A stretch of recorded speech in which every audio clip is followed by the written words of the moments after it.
Hello everyone, welcome back to కియాన్ షద్దు channel. ముందుగా నా ఛానల్ని ఎవరైతే చూస్తున్నారో నా వీడియోకి లైక్, షేర్, సబ్స్క్రైబ్. ఇవాళ నా స్టైల్లో చికెన్ దమ్ బిర్యానీ ఎలా చేస్తున్నానో చూసేయండి. మా వారిని చికెన్ తీసుకురమ్మని చెప్పాను, కాకపోతే మా వారికి నేను చికెన్ దమ్ బిర్యానీ చేస్తున్నట్టు తెలియదు. మామూలుగా అయితే ఎప్పుడు తీసుకొచ్చిన చికెన్ కర్రీ అండ్ మామూలుగా బిర్యానీ అలా చేసేదాన్ని.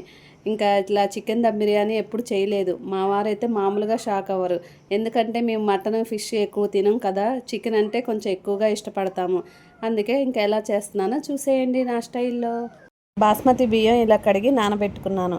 నెక్స్ట్ చికెన్ కూడా మంచిగా కడిగి ఉప్పు, కారం, అల్లం పేస్టు, నూనె, పసుపు వేసి ఇలా మొత్తం కలిపి పక్కన పెట్టుకున్నాను. నెక్స్ట్ గ్రేవీ కోసం మిక్సీలో టమాటో అండ్ పచ్చిమిర్చి, కొత్తిమీర ఇవన్నీ పేస్ట్ చేసుకున్నాను.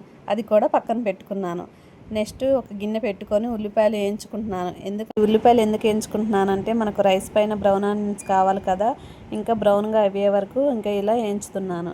నెక్స్ట్ ఇవి కూడా అయిపోయిన తర్వాత ఇంకా పక్కన పెట్టేసి ఆ గిన్నెలోనే ఇంకా పక్కన పెట్టిన తర్వాత ఇంకా నెయ్యి వేసాను.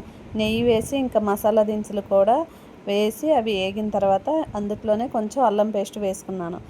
అల్లం పేస్ట్ అందులో కొంచెం ఫ్రై అయిన తర్వాత నెక్స్ట్ మనం ముందే ఇలా పచ్చిమిర్చి, టమాటో ఇవన్నీ పేస్ట్ చేసుకున్నాం కదా, అవి కూడా అందులో వేసాను.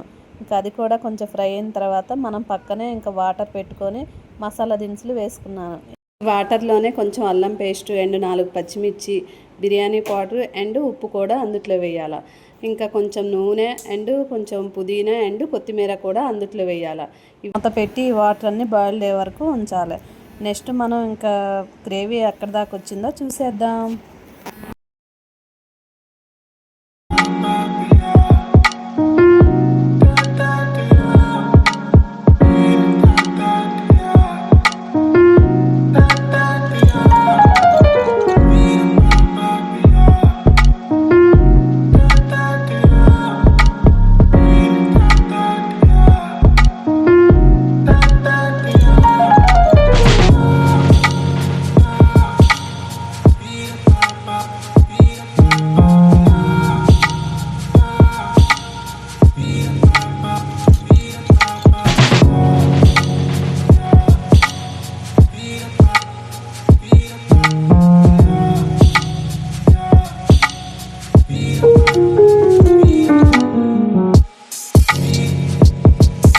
చికెన్ అంతా ఉడికిన తర్వాత ఇలా చికెన్ మసాలా వేసుకోవాలి.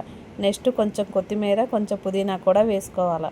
మన రైస్ సగం ఉడికిన తర్వాతకి ఇంకా 50% ఉడికిద్ది కదా, ఆ రైస్ కూడా ఇందుట్లో వేసుకోవాలి. రైస్ అంతా ఇలా సెట్ చేసిన తర్వాత ఇంకా బ్రౌన్ ఆనియన్స్ అండ్ పుదీనా, కొత్తిమీర కూడా ఇలా వేసుకోవాలి. లాస్ట్కి ఏముంటుంది, ఇంకా ఇంట్లో నెయ్యి ఉంది కాబట్టి ఇంకా నెయ్యి ఇలా పైన ఇలా వేసుకోవాలి.